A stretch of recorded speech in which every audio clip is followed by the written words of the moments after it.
আচ্ছা ঠিক আছে, জানাজা পড়ালাম। আর একটা লোকটার ঋণ আছে, জি, কেউ পরিশোধ করবে, কেউ দাঁড়ায় না। তখন তিনি বললেন ঠিক আছে জানাজা করো, আমি গেলাম। তার মানে আপনার জানাজা হবে না।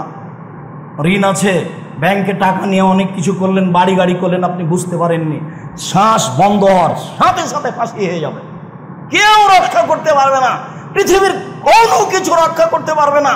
আল ইয়াউমা লা তামলিকু নাফসুন লিনাফসিন শাইআ, আল ইয়াউমা আল আমরু লিল্লাহ।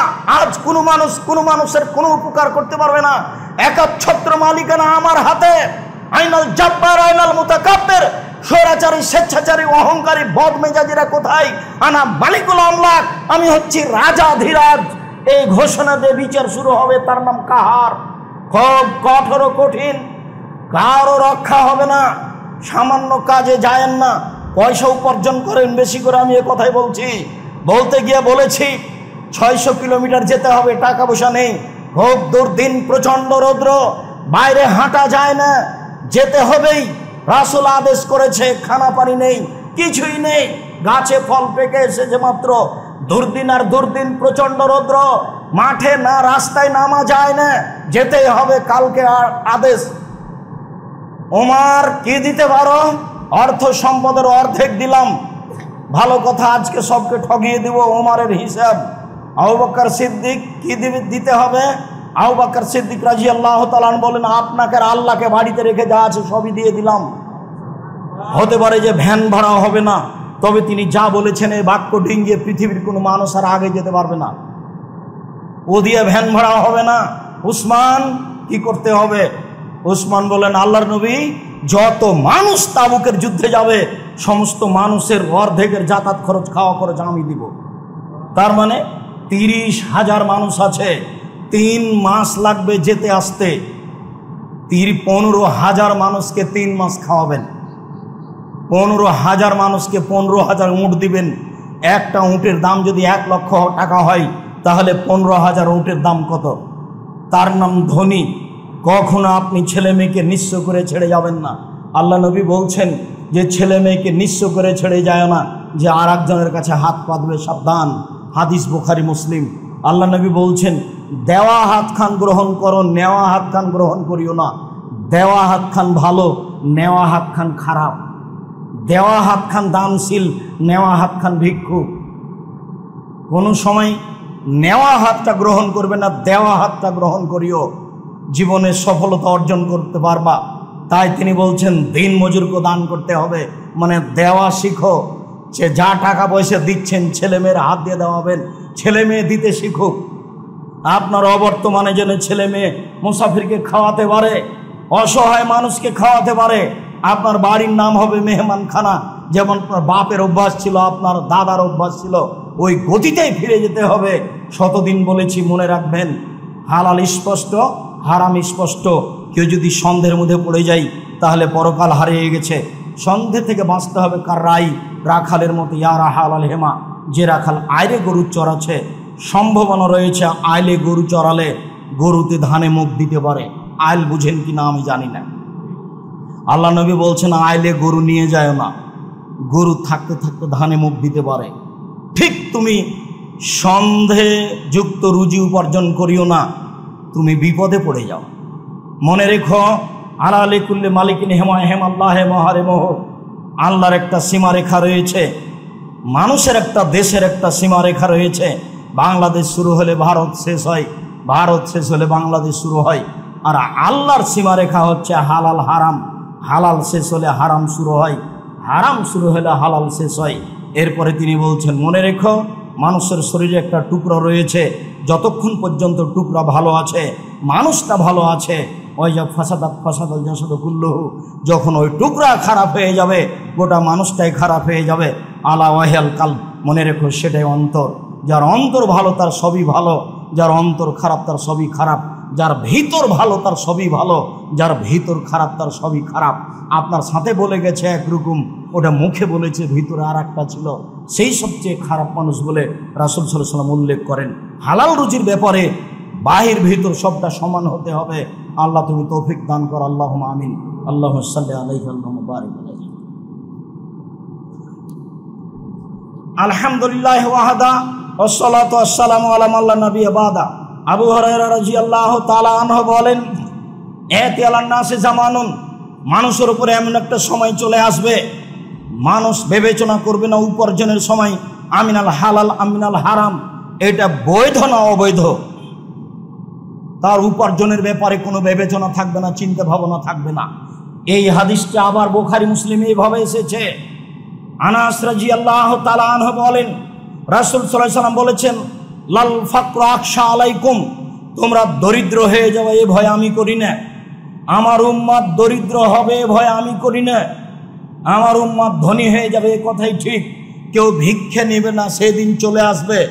তবে আমার ভয় হচ্ছে যে বসেতা তালাইকুম দুনিয়া কামা বসেতাত মান কানা কাবলাকুম, তোমাদের সামনে পৃথিবী উপার্জনের প্রযুক্তি তুলে ধরা হবে। দেখা যাবে প্রযুক্তি আর প্রযুক্তি, টাকা আর টাকা, তখন তোমরা এইসব টাকার পিছনে পড়ে যাবা।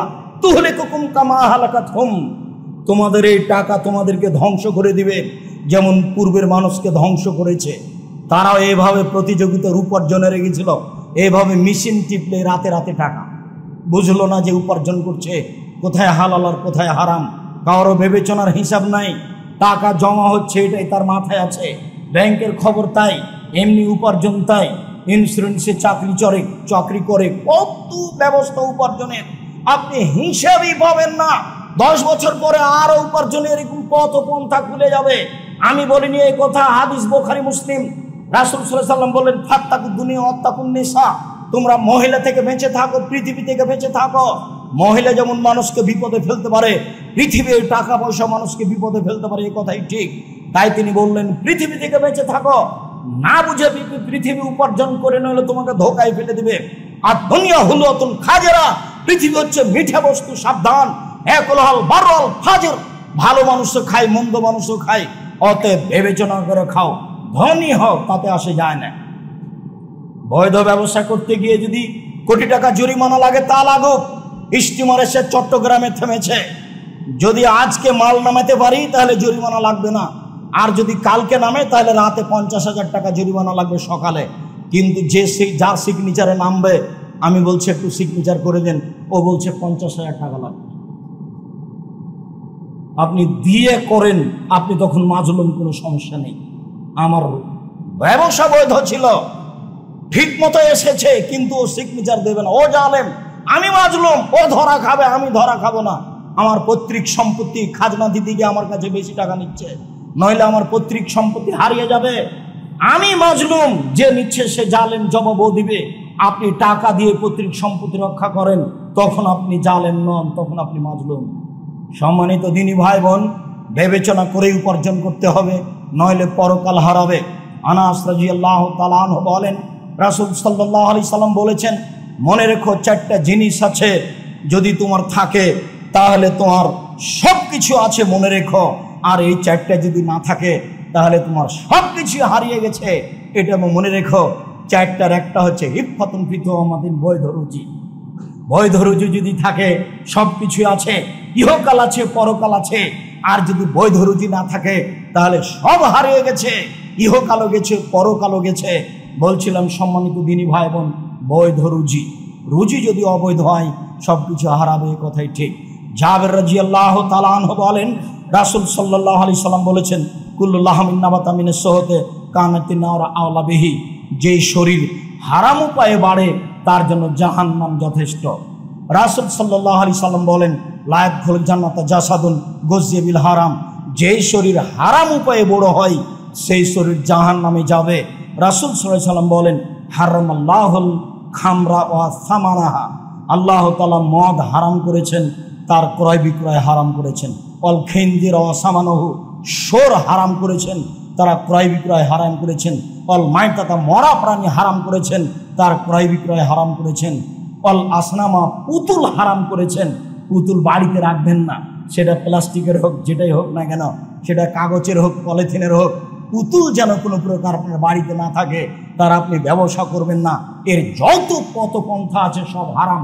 রাসূল সাল্লাল্লাহু আলাইহি সাল্লাম বললেন, লা তাবিল কায়না, গান বাজনা বাদ্যযন্ত্রের মাধ্যম ক্রয় করিও না, বিক্রয় করিও না। ওলা তাস্তারুহুন না, গান বাজনা বাদ্যযন্ত্রের মাধ্যম ক্রয় করো না।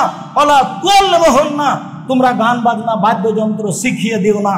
হেডমাস্টারই চলে না, গান বাজনা বাদ্যযন্ত্র ছাড়া। রাসূল সাল্লাল্লাহু আলাইহি ওয়াসাল্লাম টোটালি না করে দিলেন। তারপরে তিনি বললেন আসামানুহুন্না হারাম, এর মাধ্যমে যত পয়সা উপার্জন হবে সব হারাম। টাকা ছিল আপনার পৈতৃক সম্পত্তি বিক্রি করা, ওই যে দোকানে টাকা, আপনি সারা রাত সারাদিন চেষ্টা করে ব্যবসা করছেন, কিন্তু দোকানে টিভি ল্যাংটা মেয়ে নাচে, সবকিছু হালাল ছিল, ওর কারণে হারাম হয়ে গেল। আপনি হয়তো বা বুঝতে পারছেন না। রাসূল সাল্লাল্লাহু আলাইহি ওয়াসাল্লাম এভাবে বলেন। সম্মানিত দিনী ভাই বোন, হারামের সবচেয়ে বড় পথ হলো সুদ। যতগুলি হারামের পথ রয়েছে তার সবচেয়ে বড় পথ হলো সুদ। সুদ দিয়ে আপনার জীবিকা নির্বাহ বিভিন্নভাবে হারাম হবে, তবে আপনি যেখানে নিরুপায় সেটা ভিন্ন কথা। আল্লাহ তাআলা বলেন ইয়ামহাকুল্লাহু রিবা ওয়া ইউরবিস সাদাকাত, আল্লাহ দানের পয়সাকে বাড়িয়ে দেন আর সুদের পয়সাকে কমিয়ে দেন। সুদ খেলে ভিক্ষুক হতেই হবে, আজ হোক আর কাল হোক। আল্লাহ তাআলা বলেন আহলাল বাইয়া ওয়া হারাম রিবা, আল্লাহ ক্রয় বিক্রয় ব্যবসাকে হালাল করেন আর সুদকে হারাম করেন। আল্লাহ তাআলা বলেন ইয়া আইয়ুহাল্লাযিনা আমানু লা তাকুলু রিবা আযাফা মুযাফা, হে পৃথিবীর মানুষ যারা আল্লাহকে বিশ্বাস করো, পরকালকে বিশ্বাস করো, তোমরা সুদ খায়ো না। আল্লাহ তাআলা বলেন ইয়া আইয়ুহাল্লাযিনা আমানু তাকুল্লাহ, হে পৃথিবীর মুসলিম পুরুষ নারী তোমরা আল্লাহকে ভয় করো। ওয়া দারু মা বাকিয়া মিনার রিবা, যত সুদের লেনদেন আছে সব ছেড়ে দাও, সুদ হারাম। রাসূল সাল্লাল্লাহু আলাইহি ওয়াসাল্লাম বলেন লানাল্লাহু আকালা রিবা ওয়া মুকিলাহু ওয়া কাতিবাহু ওয়া শাহিদাইহি, আল্লাহর নবী অভিশাপ করেন যে সুদ খায়, যে সুদ দেয়, যে সুদ লিখে, যে সুদের সাক্ষী থাকে, সবাই একই রকম পাপী, সবাই অভিশপ্ত। রাসূল সাল্লাল্লাহু আলাইহি ওয়াসাল্লাম এই কথা বলেন। রাসূল সাল্লাল্লাহু আলাইহি ওয়াসাল্লাম বলেন দিরহাম রিবা ইয়াকুল রাজুল আলাম আসাদ মিন সিত্তাতিন সালাসিনা জিনিয়া, কেউ যদি জেনে শুনে 1 টাকা সুদ খায় 36 বার জেনা করে যত পাপ হবে, 1 টাকা সুদ খেলে তার চেয়ে বেশি পাপ হবে। সুদেরই পাপ এমন একটা পাপ যার ভাষা যেভাবে উল্লেখ হয়েছে আল্লাহর নবী আর কোনো পাপের ভাষা এভাবে উল্লেখ করেননি। জানেন কি পৃথিবীর সবচেয়ে বড় পাপ কোনটি? পৃথিবীতে সবচেয়ে বড় পাপ শিরক, কিন্তু তার ভাষা এরকম নয়। জানেন কি পৃথিবীতে দ্বিতীয় মহাপাপ কি? পৃথিবীতে দ্বিতীয় মহাপাপ হলো পিতামাতার অবাধ্য চলা, তবে তার ভাষা এরকম নয়। জানেন পৃথিবীতে তৃতীয় মহাপাপ কি? পৃথিবীতে তৃতীয় মহাপাপ হলো মিথ্যা সাক্ষী দেওয়া। পাবনা জেলায় কতগুলো মানুষ 20 বছর থেকে জেলে আছে, ও নিজেই জানে না আমি কেন জেলে। জজ জানে না ঘটনা কি, উকিল জানে না ঘটনা কি, সবাই না জানার উপরে ফাঁসি দিয়েছে, আজীবন জেল। ও নিজেও জানে না আমি কেন জেলে, ঘটনার দিন তো আমি রংপুরে ছিলাম, আমি কিভাবে অপরাধী বুঝতে পারেননি। রাসূল সাল্লাল্লাহু আলাইহি ওয়াসাল্লাম বলছেন পরিস্থিতি এরকমই হবে। মিথ্যা সাক্ষী এমন সাক্ষী, লোকটা বলছে আমি তাকে 2 চোখে মারতে দেখেছি, জজের সামনে বলছে, অথচ বলছে যার কথা ও সেদিন রংপুরে ছিল।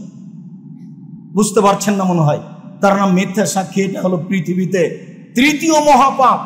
মানুষকে হত্যা করা পৃথিবীতে 4র্থ মহাপাপ। এখনো আপনার সুদ আসেনি সিরিয়ালে, তাহলে সুদ মহাপাপে কথা ঠিক, তবে সিরিয়ালে অনেক পরে। এরপরও তার ভাষাগুলি কেমন দেখুন। রাসূল সাল্লাল্লাহু আলাইহি ওয়াসাল্লাম বলছেন কেউ যদি জেনে শুনে 1 টাকা সুদ খায় তাহলে 36 বার জেনা করে যত পাপ হবে, 1 টাকা সুদ খেলে তার চেয়ে বেশি পাপ হবে।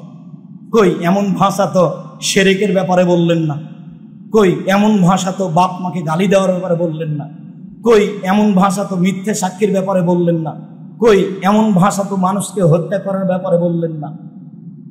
তার মানে এই পাপে সমাজ নষ্ট হয় সুদের পাপে, যার কারণে সব এই পাপে ঘেরা পড়বে, যার কারণে এই পাপটা এইভাবে উল্লেখ রয়েছে।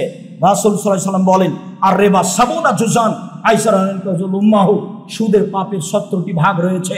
ছোট ভাগ হলো মার সাথে জেনা করলে যেমন পাপ হয়। নেন এবার কি দিয়ে আপনাকে বুঝাবো সুদ কি জিনিস, অথচ প্রায় মানুষই সুদের সাথে জড়িত। কিস্তি না হলে আপনার দিন চলে না। আপনাকে আমি ভিক্ষা করে খেতে বলিনি, তবে ভিক্ষা করে খাওয়া যায়, কিস্তি তোলা যায়। আমি কোনোদিন কাউকে ভিক্ষা করে খেতে বলিনি। ভিক্ষা করা কাজ ভালো নয়, কেননা ওটা এভাবে নিতে হয়। কোনটা বাড়ি থেকে বের হবেন তার আগে মাকে বলে দিবেন, বোনকে বলে দিবেন, স্ত্রীকে বলে দিবেন, শোনো বাড়ি থেকে বের হওয়ার সময় আমার পকেটে 50টা খুচরা টাকা দিও, 10 টাকা 20 টাকা দিও। ভিক্ষুক চাইলে খালি দেখি 500 টাকা নোট, তখন বলি মাফ করো, মাফ করো। ও কত অপরাধ করেছে, দিনরাত মাপ চাচ্ছেন কেন, এত হিসাব কেন? আজ থেকে অনুরোধ জানাচ্ছি, আর কোনোদিন বাড়ি থেকে বের হবেন না খুচরা টাকা ছাড়া। পকেটে যেন খুচরা টাকা থাকে, জরুরিভাবে এই যে একটু পরে কোটাটা সামনে দিয়ে ঘুরবে, তখন দেখবেন যে গোটা টাকা আছে 500 টাকা, কেমনে দিই? তখন ধীরে কোটাটা পাশে করে দিবেন, দিতে পারবেন না কিছু। কেন? বের হওয়ার সময় 10টা টাকা পকেটে ছিল না, 20টা টাকা 50টা টাকা পকেটে ছিল না। জরুরি অনুরোধ, শুধু অনুরোধ নয়, আপনি দিনী ভাই হিসাবে জরুরি আদেশ আপনার স্ত্রীকে বলে দিবেন, আপনার মাকে বলে দিবেন, আপনার বোনকে বলে দিবেন, শোনো আমি যখন বের হবো ব্যাগটা হাতে করে, তখন আমার পকেটে 50টা 200টা একটা খুচরা টাকা দিয়ে দিও। যত ফকির আসবে আমি যেন 10টা টাকা দিতে পারি। মসজিদে যখন এটা কোটাটা আমার সামনে দিয়ে যাবে, তখন যেন আমি 20টা 50টা টাকা দিতে পারি। আর জামিয়া সালাফিয়া তো আছেই, জামিয়া সালাফিয়া তো জাতিকে উন্নত মানের শিক্ষা দিতে চাই, সেটা তো আমাকে দোয়া করতে হবে, না হলে জরুরিভাবে সেখানে পয়সা দিয়ে আসতে হবে, এটা তো আমার জিম্মেদারি। কিন্তু খালি বের হয়ে গেছেন, কি করবেন?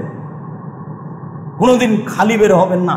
আমার মা বলতো, যখনই বাড়ি থেকে বের হতাম তখন বলতো, কিছু খুচরা টাকা নিয়েছো? কেন আম্মা?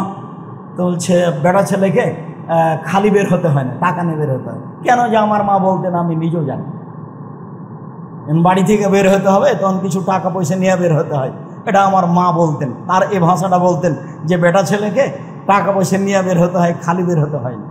সম্মানিত দিনী ভাই বোন, আমরা শেষের দিকে এসে বলছি, রাসূল সাল্লাল্লাহু আলাইহি সাল্লাম হারাম উপার্জনের যতগুলি পথ উল্লেখ করলেন, তার সবচেয়ে জঘন্য ঘৃণিত পথ উল্লেখ করলেন, সেটা হলো সুদ। হালাল রুজি উপার্জন করতে হবে, এই কথাই ঠিক। জীবন বাজি রেখে হালাল রুজির উপার্জনের চেষ্টা করতে হবে যে কোনো মূল্যে। জরুরি অনুরোধ, পয়সা বেশি উপার্জন করতে হবে, এই কথাই ঠিক। যদি পয়সা বেশি উপার্জন না করেন, তাহলে হাত পেতে দিতে হবে, দেওয়া যাবে না। আর সবচেয়ে বেশি পয়সা উপার্জন করা যায় ব্যবসা দিয়ে। রাসূল সাল্লাল্লাহু আলাইহি সাল্লাম নিজে ব্যবসায়ী ছিলেন, তবে ছোটকালে ছিলেন ছাগলের রাখাল, পরকালে ছিলেন শরিকে ব্যবসায়ী। ব্যবসা তিনি ভালোবাসতেন, ব্যবসা দিয়ে অনেকের উপকার করা যায়। 3জনই ব্যবসায়ী, আবু বকর সিদ্দিক রাদিয়াল্লাহু তাআলা আনহু ব্যবসায়ী মানুষ, উমর রাদিয়াল্লাহু তাআলা আনহু ব্যবসায়ী মানুষ, উসমান রাদিয়াল্লাহু তাআলা আনহু ব্যবসায়ী মানুষ। 3জনই ব্যবসায়ী মানুষ, তবে ব্যবসাতে টাকা বেশি কার? উসমান রাদিয়াল্লাহু তাআলা আনহু, তাই তার নাম গনি, মানে দিতে পারেন, সেই জন্য 15,000 মানুষের খরচ দিবেন। হালাল রুজি উপার্জন করতে গিয়ে আপনাকে আমি পিছে হটতে বলিনি, আপনাকে আমি সামনের দিকে আসতে বলছি। কেননা ইবাদতের জগতে সবচেয়ে দামি ইবাদত দান। তিনি বলছেন সবাকে দান করতে হবে। তখন সাহাবী বললেন, যদি না পারলে মানুষের বাড়িতে কাজ করবে, কাজ করে নিজে খাবে আর মানুষকে দিবে। দেখেছেন, ভাগ করে দিলেন, হাদিস তো বুখারী মুসলিম। তখন সাহাবীগণ বলছেন, যদি কাজ করতে না পারে, কাজ করতে না পারলে অসহায় মানুষের সহযোগিতা করবে, একটা ভ্যান ঠেকে গেছে ঠেলে দিবে। বলছে এটাও যদি না পারে, দেখছেন একই বৈঠকে সাহাবীগণ নিচে নিয়ে যাচ্ছে।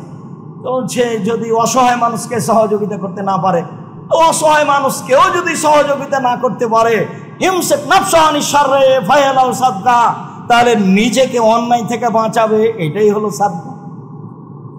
উপার্জনও করে না, সহযোগিতাও করে না, মোবাইল নিয়ে বসে আছে, তাহলে তো হবে না। মোবাইল বন্ধ করে এমনি বসে থাকতে হবে, তাহলে নাকি হবে? উপার্জন করতে হবে, জরুরি। আমার মা বলছে, তুই যেভাবে বলছিস তাতে তো বউ ছেলে বেড়ে যাও। বলে কি? বাপকেও কাজ করতে হবে। আমি আম্মা আপনি ভুল বুঝছেন মনে হয়, বাপকেও কাজ করতে হবে, এ কথাই ঠিক। বাপ ছেলের খাবে না যতদিন পর্যন্ত নিজে কাজ করতে পারে। নিজে কাজ করলে দানের স্বাধীনতা থাকে। এখন ছেলেকে বললাম, আব্বা 500 টাকা দাও তো আব্বু, আমি অমুককে দিব, তো ছেলের কাছ থেকে নিয়ে দিতে হলো জামিয়া সালাফিয়ায়। আরে আমি নিজে উপার্জন করি, আমার বয়স 80 তো ঠিকই আছে, আমি উপার্জন করি 20 টাকা, 10 টাকা দান করি, 30 টাকা আমি উপার্জন করি, প্রয়োজনে ছেলের একা দিই। বাপকে এইভাবে বেঁচে থাকতে হবে। যেদিন উপার্জন করতে পারে না, সেদিন ছেলে মেয়ে দেখবে, এই কথা ঠিক। কোনো মানুষের বসে খাওয়ার অনুমতি নেই, প্রয়োজনে মানুষের বাড়িতে কাজ করতে হবে, এটাই রাসূল সাল্লাল্লাহু আলাইহি সাল্লামের আদেশ। সম্মানিত দিনী ভাই বোন, বৈধ রুজির উপার্জনের চেষ্টা করতে হবে যে কোনো মূল্যে। হারাম রুজি থেকে বেঁচে থাকতে হবে যে কোনো মূল্যে। কেননা মানুষের জীবনে সবচেয়ে জরুরি কাজ 5 ওয়াক্ত সালাত, নামাজ। তবে তার চেয়েও জরুরি কাজ হলো হালাল রুজি। নামাজ না হলে সবই ঠেকে যাবে, এবার হালাল রুজি না হলে নামাজও ঠেকে যাবে। তারপরে তৃতীয় জরুরি কাজ কোরআন তেলাওয়াত করা। চতুর্থ জরুরি কাজ মানুষ যেখানে বসে গল্প করছে সেখানে না বসা। তারপরে জরুরি কাজ হচ্ছে এই দিনী ভাই বোন হিসেবে আপনাকে আমি বলছি, ঘুমের ঘোরে উপার্জন করতে শিখেন। তার মানে খুব ঘুমিয়ে আছেন, স্বপ্ন দেখবেন উপার্জন। তার মানে আপনি তা ব্যস্ত থাকেন উপার্জনে। আর রাজার হালে ব্যবসা করছেন, ব্যবসা রাজার হালে হয় না। যে 20 লক্ষ টাকা আছে ব্যাংকে রেখে দিয়েছি, প্রতি মাসে 1100 করে পাই লক্ষে, অবাক কথা। নিরাপদ ব্যবসা, ব্যবসা এরকম হয়, এটা কিভাবে হলো? বলে ব্যাংকে বলছে যে, নবী যে বলছেন ব্যবসা নিরাপদ নয়, কোনো দিন সমস্যা ঘটলো না। আমি তো কোটি টাকার ব্যবসায়ী কিনেছি পাবনায় বেগুন, যাবে ঢাকায়, যদি জ্যাম লেগে যায় 7 ঘন্টা দেরি হয়, সব বেগুন পচে যাবে। তার নাম ব্যবসা। টেনশন আছে, ব্যস্ততা আছে, চিন্তা আছে।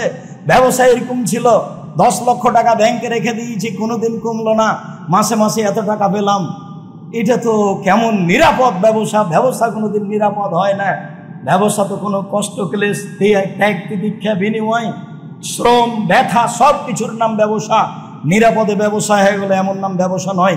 সম্মানিত দিনী ভাই বোন, ব্যবসা করে উপার্জন করতে হবে। ছেলে মেয়েকে উচ্চ শিক্ষিত করার চেষ্টা করতে হবে। প্রয়োজনে ভিক্ষা করে, ছেলে মেয়ে ভিক্ষা করবে না, ছেলে মেয়ে গার্মেন্টসে যাবে না, ছেলে মেয়ে রাস্তাঘাটে নামবে না। আমি যতদিন বাপ বেঁচে আছি, আমি জমিদারি দিয়ে পড়াবো, না হয় মানুষের বাড়িতে কাজ করে পড়াবো, না হয় আমি ভিক্ষা করে পড়াবো। এটা আমার জরুরি জিম্মেদারি, আমি বাপ হিসেবে এইটা মনে করতে হবে বাপকে। তাহলে সমাজের উপকার করা যাবে, নিজের উপকার করা যাবে, জাতির উপকার করা যাবে। তারপরে অনুরোধ থাকছে, আপনাদের এতদা অঞ্চলে এই মসজিদটি আরও বড় উন্নত মানের করতে হবে। আজকে যত কষ্ট পেয়েছেন, এরকম কষ্ট যেন পরবর্তীতে না হয়, এমন একটা ব্যবস্থা করতে হবে। প্রয়োজনে তা 10 তলা হয়ে যায়। সবার একটা চিন্তা ভাবনা থাকতে হবে। তারপরে স্মরণে রাখতে হবে জামিয়া সালাফের কথা। আমার মনে বড় সাধ, আমি এদেশের মাটিতে উন্নত মানের প্রতিষ্ঠান গড়বই ইনশাআল্লাহ। 2013 সালের 24 আগস্ট মঙ্গলবার জামিয়া সালাফের রূপগঞ্জ নারায়ণগঞ্জ ঢাকায় বলেছিলাম, আমার হাতে টাকা না, এ কথা সত্য, এখানে প্রতিষ্ঠান গড়বে, এ কথা সত্য, ইনশাল্লাহ গড়বে। বিশাল ভূখণ্ডের উপরে জামিয়া সালাফের রূপগঞ্জ নারায়ণগঞ্জ ঢাকা। 2016 সালের 17 ফেব্রুয়ারি রোজ বুধবার বিকাল 4:30টার দিকে বলেছিলাম, জামিয়া সালাফিয়া ডাঙ্গিপাড়া পবা রাজশাহীর মাঠে আমার হাতে টাকা না, এ কথা সত্য, এখানে প্রতিষ্ঠান গড়বে, এ কথা সত্য, ইনশাল্লাহ গড়বে। আরও প্রতিষ্ঠান জামিয়া সালাফিয়া তেঘরা বিরল দিনাজপুর, আরও প্রতিষ্ঠান জামিয়া সালাফিয়া 6 মাইল বাবুগঞ্জ বরিশাল, আরও জামিয়া সালাফিয়া অন্যান্য জেলায় গড়বে ইনশাআল্লাহ। সমস্ত প্রতিষ্ঠানের জন্য আপনি আন্তরিকভাবে দোয়া করবেন। আপাতত এই 2 প্রতিষ্ঠানে 3850 জন ছেলে মেয়ে পড়াশোনা করে, তার 500 জন অসহায় আর 210-15 জন এতিম, যাদের লালন পালন আপনারা করে থাকেন।